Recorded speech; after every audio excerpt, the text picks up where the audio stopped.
ñoo ngi doon jàmmaarloog ñoo xam ne ay milliards ci xaalisu réew mi dugal nañ ko ci campagne bi waaye ànd ak loolu yëpp fépp fu ñu jaar askan wi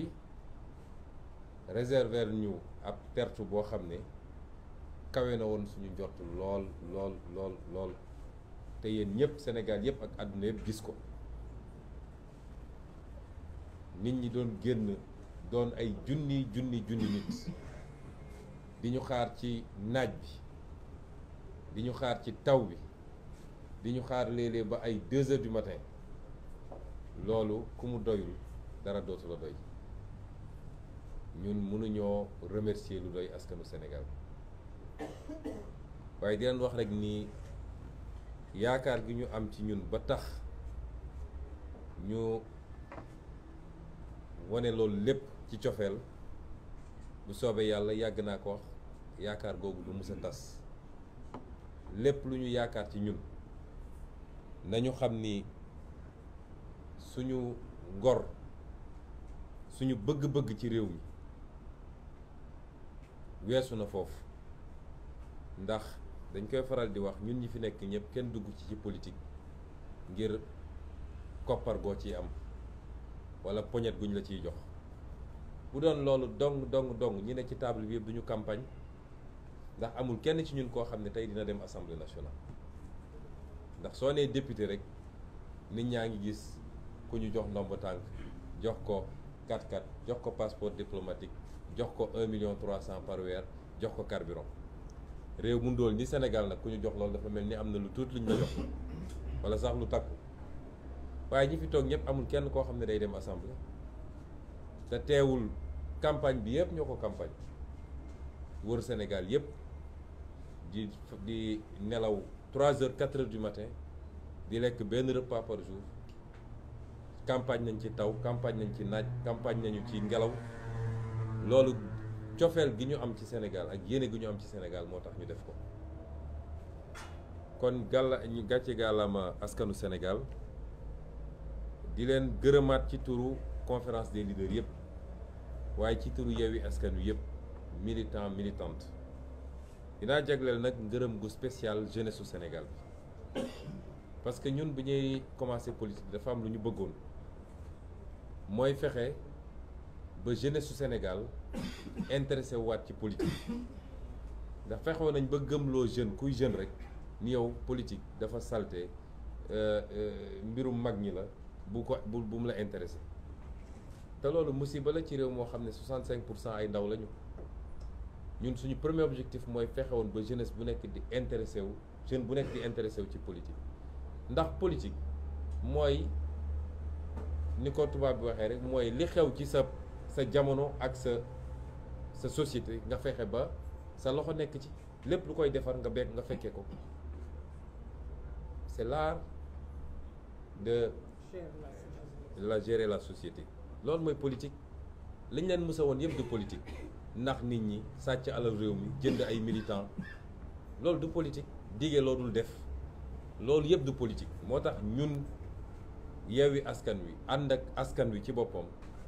contrat moral bi ñu bëgg a séq ak askan wi mooy fexe ba defaraat politique ndax yonent yi sax dañoo politique su politique bonoon yonent du politique ndax yonent samp na état nekk président de la république loolu mooy politique mooy defar société bi mais li ñu leen di won nii du politique de balaa may dee ñu naan diw c'est un génie politique parce que mën naa wax lu dul dëgg mën naa naxaate mën naa sàcc alal réew mi mën naa sàcc ay élection ñu ne waa ji de c'est un génie politique ay nit di ko bind sax naan génie politique déedéet génie politique mooy fexe ba buñ la wóoloo ba dénk la nga liggéey ba askan wi gis boppam ci liggéey bi nit ñi am liggéey nit ñi faju nit ñi di lekk correctement ak yeneen loolu mooy génie politique boo gisee américains yi jël seeni présidents yu mag yi ay Lincoln ay truc di leen teg fu sori parce que ñooñu dañoo def loo xam ne ba léegi ñoom ñi gis jeexital bi ci liggéey bi waaye njuuj njaaj rek ñu naan waa ji moo ay ci politique waa ji politicien la ñun de suñuy doom ak suñuy sët dañoo bëgg ñu am beneen image ci politicien mooy kuy defar ku bëgg réewam gëm réewam jiital intérêt réewam ci lépp loolu mooy politique kon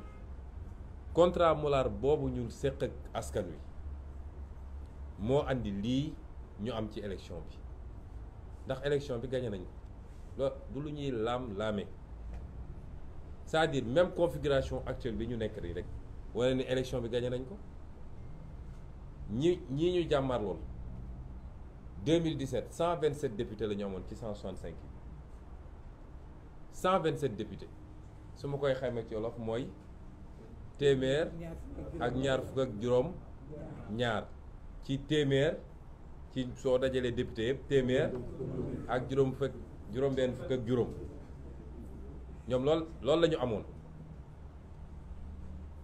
ñenn ñi nga xam ne duggoon nañu assemblée ci beneen anam ne ay indépendant lañu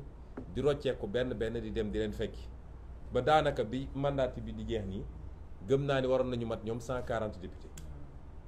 soo seetee non inscrits yi demoon fekki leen kenn xam mu toll. donc ku yoroon lu toll noonu ci assemblée bi ñu génn tey ngay xeex naan am naa 82 wala aw ma ko ndax pour am majorité 83 nga war a am kon élection bi ñàkk nañ ko ba noppi ak lu munti am kon ñun ñi ngi sant yàlla gërëm askanu Sénégal ndax bi ñuy sumb élection bi kenn jàppaloon ni dina demee noonu d'autant que nag li gën a yéeme ci mbir mi mooy équipe B moo leen duma remplaçant moo leen duma ndax ba tey jii Sénégalais yu bëri soo leen ne kan tête de liste bi officielle bi ñu bëri xamuñu ko équipe B moo leen duma kon équipe A bu compétiroon fu ñu jëm loolu moo doy waar ci mbir mi mun ñu ngi dellu sant yàlla bu baax di wax nag ni défaite bi mënoon na gën a garaaw ci ñoom bu dul woon yenn yi nga xam ne am na bokk na ci intercoalition Yewwi Wallu dox na bu baax nag waaye desoon na tuuti ñenn ñu ko comprendre ndax soo jëlee fu mel ni Louga ñi sànnil carte Wallu bu ñu juumuloon ba sànnil ko Yewwi ñun ñoo gagné Louga avec plus de 2000 voix d'écart noonu la amee ci Mbour noonu la amee ci Bounkiling nga xam ne ñoom waa Yewwi suñu juumul woon dem voteel Wallu ni ñu ko waroon defee ñoom ñi ngi am écartu 700 voix te ñi voteel Yewwi foofu te waroon voteel Wallu 900 lañu kon bu amuloon incompréhension yooyu ci ñenn ñi tey fii ñu toog di wax sax naan est-ce que majorité am na wala déet kenn du ko wax kon ñoom daanuwuñu dañu xalangu bay mbërëgu loolu moo am kon lan moo tax sénégalais yi voteel Yewwi ak Wallu ak lan moo tax ñu sanctionné leen loolu dafa baax ñu rappeler ko parce que vote bu nekk dafa war a am explication de vote dañu war a xam li tax lii am néew ma damaa nekk ci boppu sénégalais bu ne waaye ñun pendant 14 jours wër nañu Sénégal dafa am discours bu ñu tenir Sénégal discours boobu dafa am première partie déconstruire et deuxième partie proposer lan la ñu déconstruire mooy fàttali nañu sénégalais yi Macky Sall depuis fukki at ak benn mi ngi ci bopp Sénégal lan mooy bilan Macky Sall bu ñu mën a teg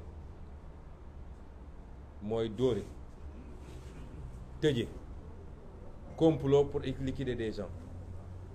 joxe ay instructions ñu rey ay nit ci ay manifestations lan mooy bilan Macky Sall mooy yàq justice bi yaxeet ba tey amul benn sénégalais bu naw justice su Sénégal lan mooy bilan Macky Sall mooy dund gi cher na ba sénégalais yi fi mu ne nii sonn nañu sonn goo xam ne kenn mënu koo wax lu doon jar fukk tey mu ngay jar ñaar fukk wala ñaar fukk ak juróom lan mooy bilan sénégalais Macky Sall di mooy faju jafe na ci réew mi faju jafe na ci réew mi non seulement cher na mais jafe na ci réew mi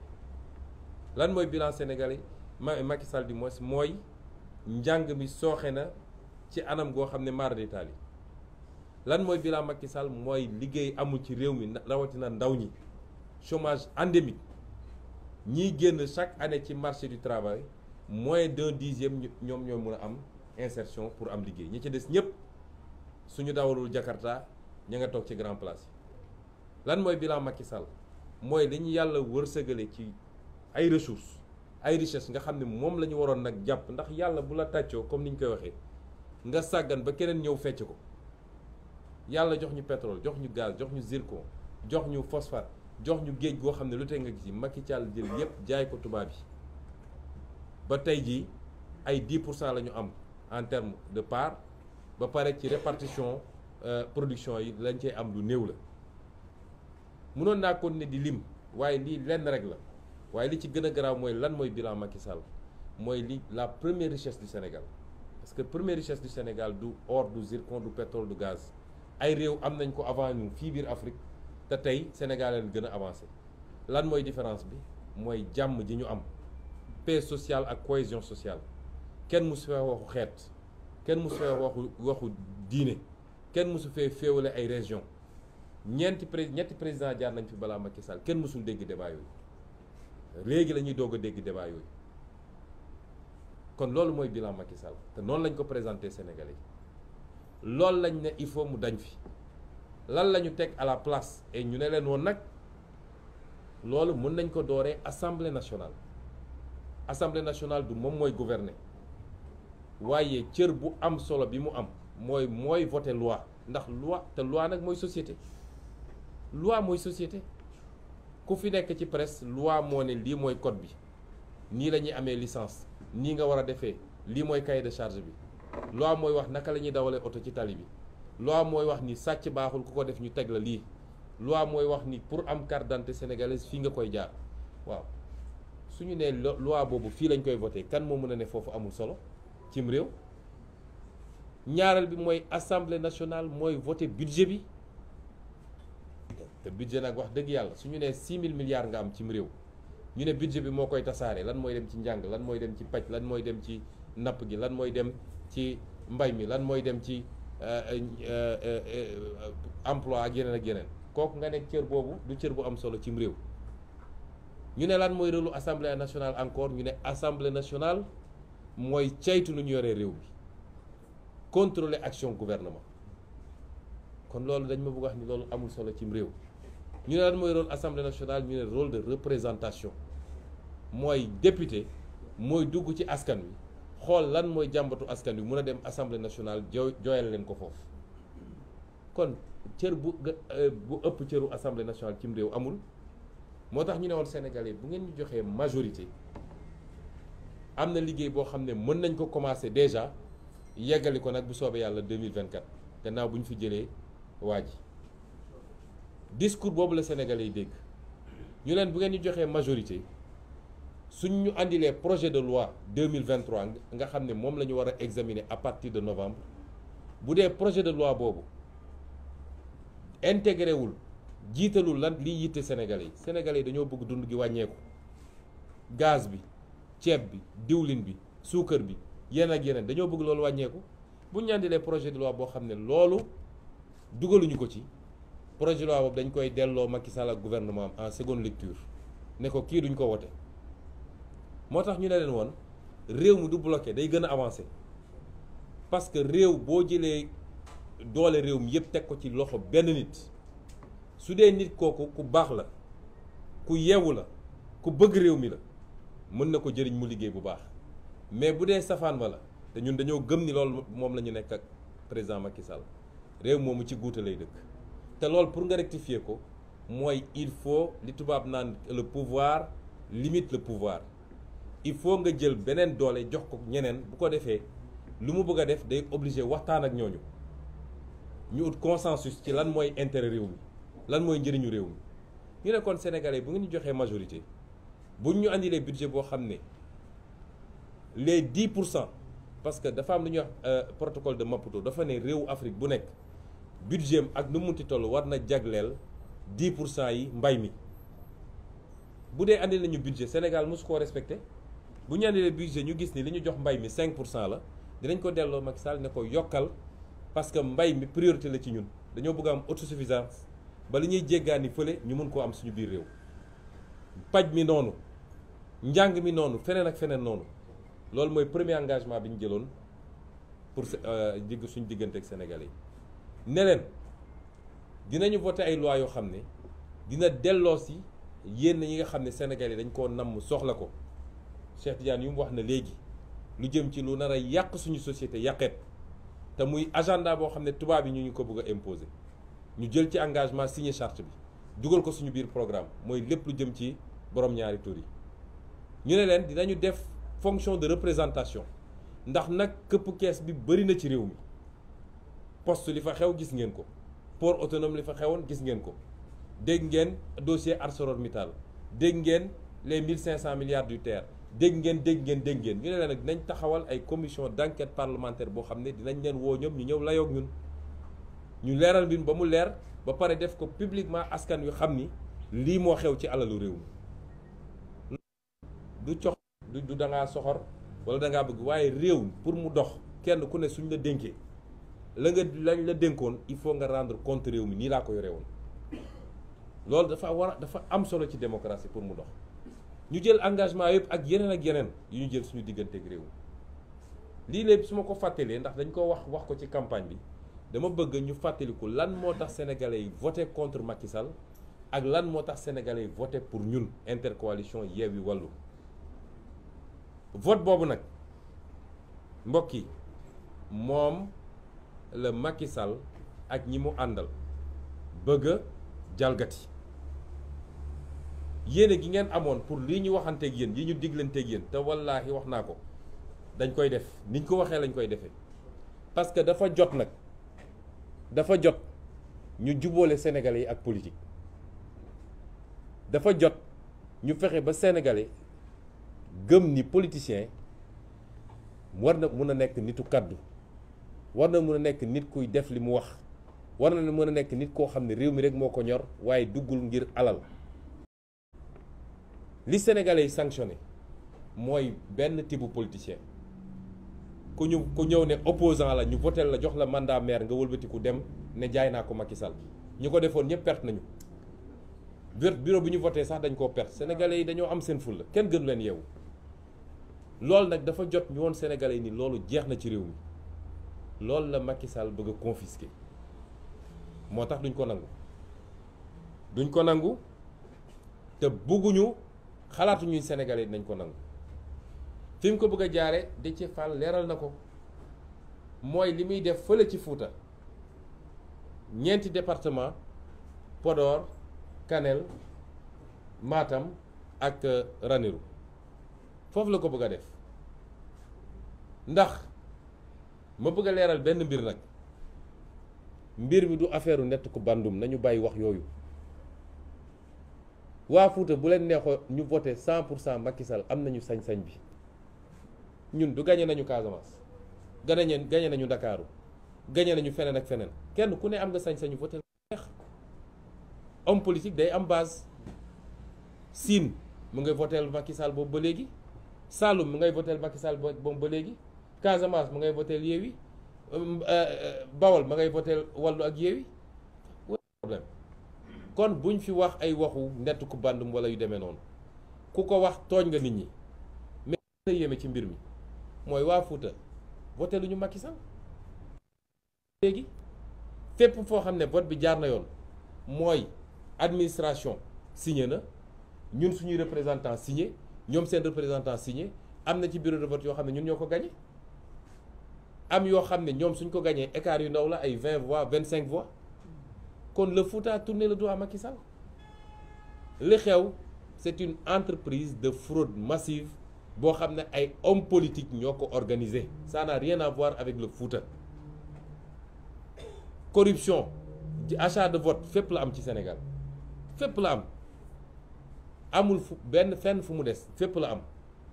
kon nañu bàyyi yenn wax yi surtout ci réseaux sociaux yi naan waa Foutanké yi la nangam déedéet wax naa ko keroog bu ñuy tëj suñu meeting bi ñoo na nee naa man ñi may gën a gërëm mooy waa Fouta ndax léeg-léeg def fa opposition moo gën a jafe fépp ci Sénégal dinañ la menacer dinañ la persécuter dinañ la ak yeneen kon yooyu dañu ne c'est des hommes politiques ñoo organisé avec certainement la complicité de l'administration un système de fraude mais ça n'a rien à voir avec le Fouta loolu la ñu bëgg a wax ma ne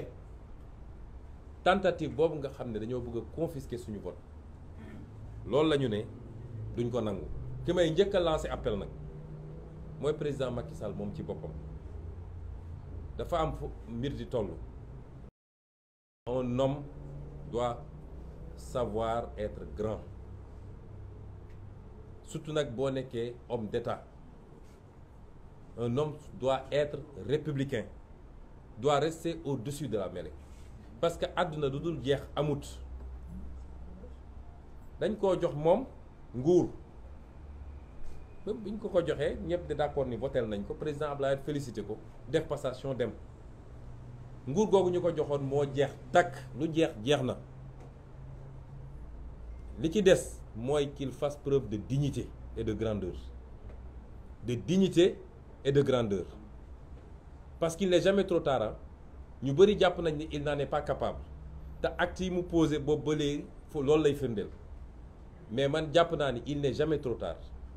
qu'il fasse preuve de dignité et de grandeur. On sait ce qu'il vit et ce qu'il ressent parce que ñun ñëpp mus nañu dem élection ñàkk ko. nee na da daan dem voter Fatick ñibbisi toog ba ngoon mu taal di dégg bàcc yi. léegi bàcc yi bu dalee ci moom na ko muñ. loolu mooy àdduna. On ne peut pas gagner tout le temps. du ci football du ci làmb du ci politique, on ne peut pas gagner tout le temps. boo doxee nag ba yàlla def mbir mi wëlbatiku bul yàq réew mi bu ko taal. Il faut faire preuve de grandeur parce que moom tey li mu war a xool mooy nu muy def ba yeggali ci jàmm. waxoon nañ ko fii après les événements de mars dama ne woon du ñu dox vers le palais. ñun ñoo wax xale yi ne leen dellu leen seeni kër. ñu ne woon dañ koy accompagner mu yeggali mandaam ci nu mu gën a rafete. loolu na koy bàyyi xel tout le temps. doonul réew mi moomu ko jënd ko te gënul benn sénégalais ci 17 millions de sénégalais. yàlla tànn ko ci moom jox ko mu mun a def ñaari mandat 12 ans ci bopp réew mi. ñaata sénégalais ñooy mun a def un mandat dans ce pays. ñun ñi fi toog nii ñaata nit amul kenn ci ñun ku am garantie dina mus a nekk président de la république. loolu mbirum yàlla la. kon bu ko yàlla defalee loolu sénégalais yi deselatuñ ko dara. moom na fexe ba rafetal mbir mi ci ni muy demee. waaye ci loolu muy def it ñuy wax waa justice sénégalaise parce que moment yi ñuy toll nii responsabilité justice daf ci kaw daf ci rëy torop. dama wax sànq bi ñuy waxtaan ak ñoom Déthié Fall dama leen ne gis nga magistrat bi toog fii naan day jël décision créer benn atmosphère de solennité bëgg a gëmloo nit ñi non fii c'est la justice c'est pas la politique ba pare di jël décision boo xam ne décision politique la. na xam ni ñun li ñu daj ci mbir mi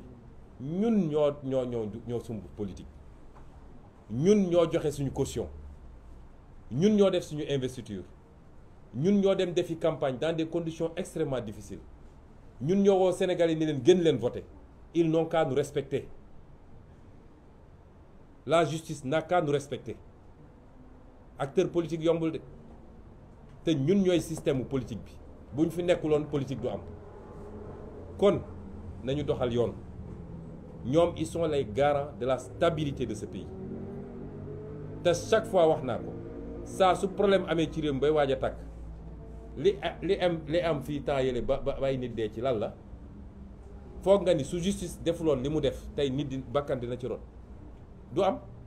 pourtant ñaari nit la ñetti nit juróomi nit suñu paree dem toog lekk seen ceebu den naan seen ataaya. bàyyi loi li mu wax bàyyi constitution li mu wax dem wax leneen parce que dañ leen def pression da leen def leen loolu. nañu delloo ci seen xel parce que réew mi jeexul de commencé gul bay jeex te am na yenn yu fi doon am dootul am ñun menacé wuñu kenn nag mais def lu taal réew mi après toogaat mel ni dara amuloon nga continuer loolu dina jeex ci réew mi. kon ñuy lancer un appel à la justice li xew Fouta xam nañ ni loolu du élection il y a pas eu d'élection au Fouta. C'est une mascarade te la ko andi yëpp mooy ñoom nu ñuy def ba rattrapé wu wax nañ ko suñu communiqué démb parce que ñoom lu ñu def suba ngoon jot fu ñu toog réunion ñun dinañ ko yëg.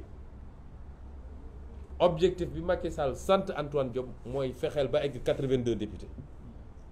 parce que certainement am nañu garantie que dina am kenn peut-être ci plus fort yi peut-être ci suñu biir ñun am na ñu leen garantir ni. dinañ leen mottali le 83e peut-être loolu la ñu am moo tax nu ñuy def ba li ñu amul ci liste départementale yi seen quotient seen voix ci quotient yi mënu leen ko may naka la ñuy def bay gonfler les chiffres au Fouta chiffres yooyu moo leen di permettre ñu rattraper 2 députés ou 3 députés loolu mooy exercice bi ñuy def nii moo tax ñu ne justice bi na jël responsabilité ce qui s'est passé là-bas c'est pas une élection te mënuñu koo nangu wax tamit ni ñoo ngi woo askan wi nag parce que dañoo wax ak Macky Sall jàpp ni pour une fois ñi koy wër di ko nax ne ko yaa fi nekk yaa yor doole koo xam ne 65% lañ la fale woon nga ñëw ne gagné nga 58% y'a 4 ans de cela tey nga ñëw di xëccoo ay 45%. ñun on a 1,5 million voix et quelques moom il a 1,480,000 voix et quelques kon xam nga ni kooku te loolu boolewuñ ci yeneen di si li ñu am kooku ñàkk na réew mi ña ko doon nax bu dee dese na ko tuuti xel dina xam ni loolu ñii dañ koy dugal rek mais comme dañ ko lancé appel ne ko na dellu si xelam na revenir sur terre lañ ko bëgg a wax mooy su ko deful it dinañu fekk fii parce que dafa am yoo xam ne mënul am ci réew mi moo tax ma woo askanu Sénégal à défendre son suffrage par tout moyen nécessaire bu dee dañ ko bëgg a foqati askanu Sénégal la waxal rawatina jeunes yi nañ ñu déglu nag fan yi di ñëw parce que processus bi jeexagul peut-être suba wala gannaaw suba dinañ proclamer les résultats provisoires bu dee dañu maintenir les fraudes de qui sont passées au Fouta dinañ def recours ci conseil constitutionnel waaye nañu askan wi déglu déglu suñu mot d'ordre mais duñu accepter ñu foqati ko du affaire u Aïda Mbodj wala Khalifa Sall wala Déthié wala Moussa Tine wala Maïmouna Bousso wala Cheikh Tidiane Youm affaire u askan wi la c'est le peuple qui a voulu ce changement et qui a voté du mbirum benn nit loolu tam dinañ ko wax lancer un appel aux forces de défense et de sécurité bu ñu topp ce pouvoir finissant buñ ko topp ñu leen di dugal ci ay actes yoo xam ne li xew barki dem bi ñoon ak Ziguinchor mi ngi fi des ba léegi te dossier bi duñ ko bàyyi dinañ ko poursuivre ba fu mu war a yegg jusqu'à quand lañ leen di jox ordre ñuy tirer sur des manifestants pacifiques et qui réclament leurs droits loolu tam nañ ci bàyyi xel lancer également un appel aux militants même de Benno Bokk Yaakaar su dee dese na leen benn once de patriotisme bu ñu topp lii ñu leen bëgg a dugal parce que ñoom xam nañ ni ils sont sociologiquement minoritaires dans ce pays seen campagne woon na leen ko fu ñu dem ñu yóoxoo leen su dul woon milliards yi ñu génne et malgré ces milliards là ils ont mordu la poussière